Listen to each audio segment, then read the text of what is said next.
आखिर जिसका डर था वही हुआ। भारत ने अपना सबसे अमूल्य रत्न खो दिया।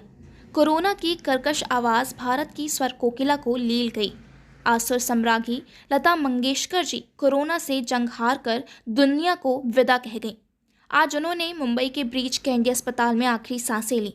92 साल की लता जी की 8 जनवरी को कोरोना रिपोर्ट पॉजिटिव आई थी, जिसके बाद उन्हें तुरंत अस्पताल में भर्ती कराया गया था। उनके भर्ती होने की खबर भी 2 दिन बाद यानी 10 जनवरी को सामने आई थी। उन्होंने कोरोना और निमोनिया दोनों से 29 दिन तक एक साथ जंग लड़ी। करीब 5 दिन पहले उनकी सेहत में सुधार शुरू हो गया था। ऑक्सीजन निकाल दी गई थी, लेकिन आईसीयू में ही रखा गया था।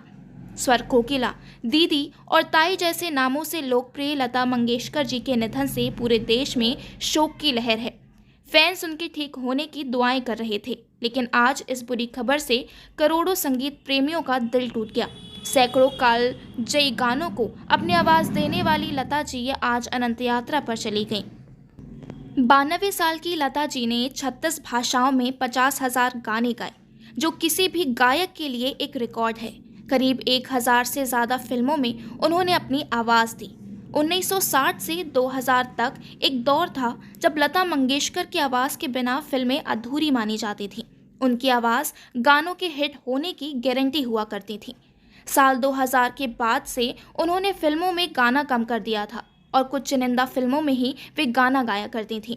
उनका आखिरी गाना साल 2015 में आई फिल्म डुन्नो बाय में था। करीब 80 साल से संगीत की दुनिया में सक्रिय लता मंगेशकर जी का जन्म 28 सितंबर 1929 को मध्य प्रदेश के ही इंदौर में हुआ था। 13 साल की छोटी उम्र में 1942 से उन्होंने गाना शुरू कर दिया था। लता जी के पिता पंडित दीनानाथ मंगेशकर संगीत की दुनिया और मराठी रंगमंच के जाने पहचाने नाम थे।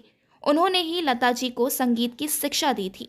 5 भाई बहनों में सबसे बड़ी लता जी की 3 बहनें आशा भोसले, उषा मंगेशकर, मीना मंगेशकर और भाई हृदयनाथ मंगेशकर हैं। लता मंगेशकर जी को साल 2001 में संगीत की दुनिया में उनके योगदान के लिए भारत के सर्वोच्च नागरिक सम्मान भारत रत्न से नवाजा गया था।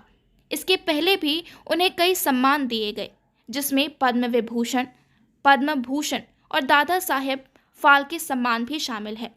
कम ही लोग जानते हैं कि लता जी गायिका के साथ संगीतकार भी थी और उनका अपना फिल्म प्रोडक्शन भी था, जिसके बैनर तले बनी फिल्म लेकिन थी।